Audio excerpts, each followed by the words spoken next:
Bonjour à tous.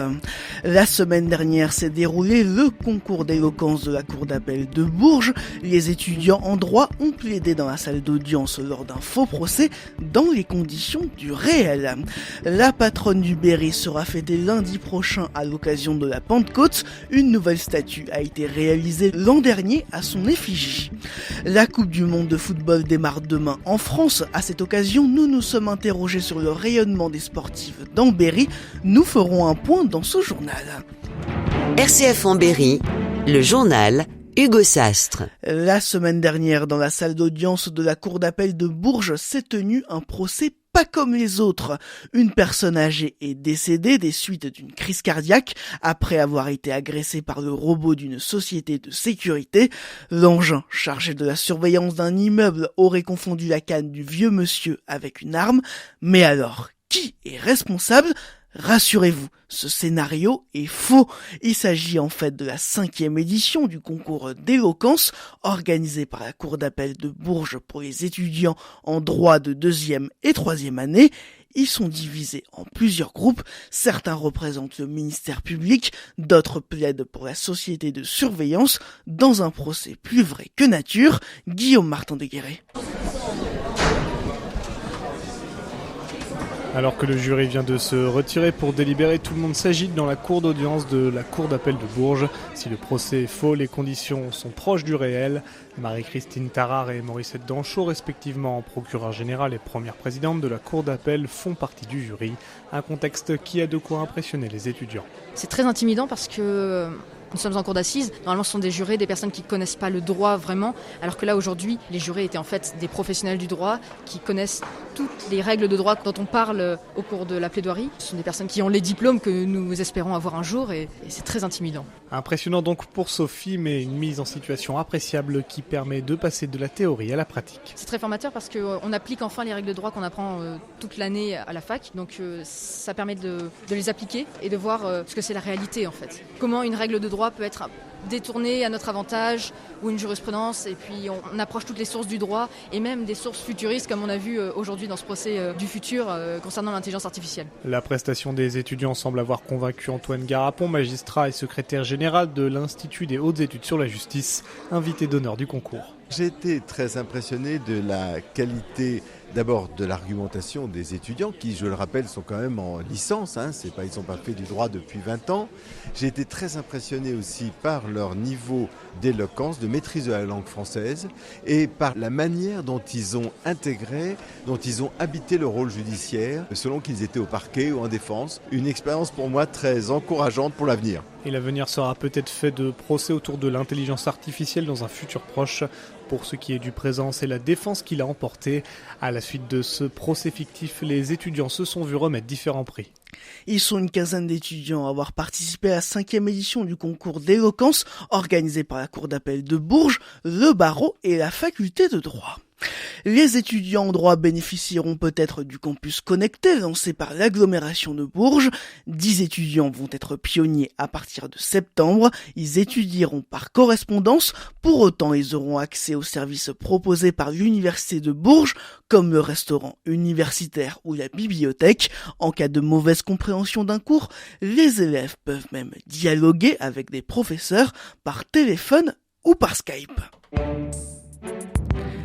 À l'arrêt depuis la fin du mois de mai, le réacteur numéro 2 de la centrale nucléaire de Belleville-sur-Loire dans le Cher ne devrait redémarrer qu'à partir du mois d'octobre. 5 mois de travaux sont prévus. L'objectif est de renforcer la sûreté du réacteur. 18 000 opérations vont être menées au total pour un coût qui devrait avoisiner les 100 millions d'euros. Jusqu'à 3 500 personnes pourraient travailler sur le secteur, là où ils sont 1000 habituellement. Le pèlerinage de Sainte-Solange a lieu lundi prochain pour la Pentecôte. La patronne du Berry est une bergère qui a préféré Dieu aux avances d'un prince. Elle est connue pour ses miracles, pour lutter contre la sécheresse ou au contraire les inondations. L'an dernier, une nouvelle statue a été réalisée pour lui rendre hommage, la première ayant été vandalisée. Le paroissien Bruno de Broissia a contribué à la réalisation de cette nouvelle statue. Nous avons trouvé un très jeune sculpteur, Pierre Tillochet, bien connu des Berrichons, qui nous a fait la gentillesse de bien vouloir sculpter une nouvelle statue. Donc toute une affaire pour trouver le budget, comment faire la statue, est-ce qu'on va faire comme l'ancienne qui a été abîmée, et nous avons laissé à Pierre la responsabilité de son art. La nouvelle statue se présente avec les attributs de l'ancienne, c'est-à-dire essentiellement le mouton. Elle a bien sûr la palme du martyr. Eh bien, on s'aperçoit que cette statue est vraiment très belle et nous sommes très très heureux de pouvoir honorer cette nouvelle statue qui a été bénie solennellement l'année dernière par Monseigneur Maillard lors du pèlerinage de 2018. Des propos recueillis par Charlotte Bonnet lors du pèlerinage de Sainte-Solange le lundi de Pentecôte. Monseigneur Beau, l'archevêque du diocèse de Bourges, sera présent. Tout commence à 9h30, rendez-vous devant l'église du village Sainte-Solange dans le Cher. La procession sera suivie de la messe à 11h. On a parlé plus longuement de ce pèlerinage à 7h40 dans nos 3 questions à ce matin. Interview à retrouver sur rcf.fr. Autre temps important dans le prolongement du printemps de l'écologie, la Maison de la Parole invite à louer la création ce soir de 20h30 à 22h à partir d'extraits de Laudato Si du pape François, mais aussi à exprimer sa prière par une composition florale ou du Landart. Rendez-vous donc 26 rue Porte Jaune à Bourges.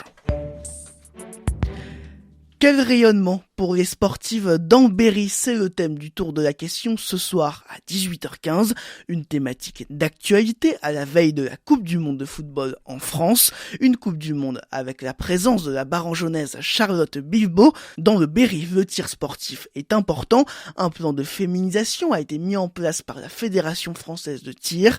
Résultat, aux prochains Jeux Olympiques, 3 épreuves seront mixtes.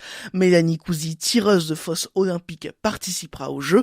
Elle a déjà pu tirer avec un homme. On n'a pas la même motivation déjà parce que nous c'est un sport individuel pour commencer et le fait de tirer à 2 c'est prenant parce qu'on n'a pas l'habitude de se dire si ça va pas j'ai mon collègue à côté de moi qui va pouvoir m'aider, me remettre sur les rails et puis voilà quoi, c'est mutuel quoi, c'est quelque chose, faut avoir confiance déjà avec son collègue. On s'entend tous super bien en équipe de France et à aucun moment il y a eu une personne ou autre qui dit ah non je veux pas tirer avec une fille du tout.